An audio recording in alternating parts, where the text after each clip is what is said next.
ننتقل الآن إلى موضوع آخر، حيث أن نظام التعامل بنظام الفوترة أو الوصولات الذي سيفرض على الفلاحين بداية من مارس القادم خلق حيرة لدى الفلاحين والخبراء الذين يرون صعوبة في تجسيده على أرض الواقع لما يحتاجه القطاع من هيكلة. تابع المزيد مع إبراهيم برقاش وأحمد بوطاف. تبعا لقانون المالية الجديد وما تمخض عنه من قرارات وإجراءات جديدة، سيكون إلزاما على الفلاحين بداية من مارس المقبل استعمال وصل المبادلات التجارية أو العمل بنظام الفوترة. الأمر الذي خلق نوعا من التساؤلات الكثيرة حول مدى إمكانية تجسيد هذا النظام على أرض الواقع.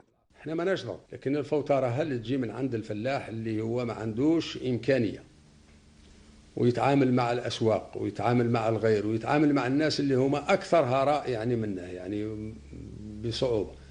هل الفوترة تجي من عند المونداتير الوسيط هو اللي يتحكم في الفلاح ويتحكم ثاني حتى في جهات أخرى؟ من هو صاحب الفوترة؟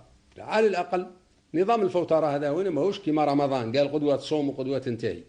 إقرار مثل هذه الإجراءات وبالرغم ما فيها من محاسن لتسقيف الأسعار ومحاربة المضاربين، إلا أنه يتطلب هيكلة قطاع الفلاحة قبل كل شيء.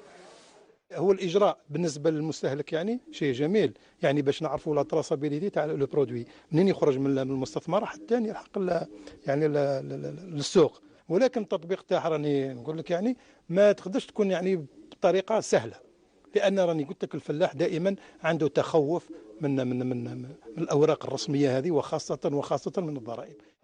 بإقرار نظام الفوترة يمكننا التخلص من تعدد الوساطاء في سلسلة التسويق وحصرها بين الثلاثي المتمثل في المنتج وبائع الجملة إلى بائع التجزئة.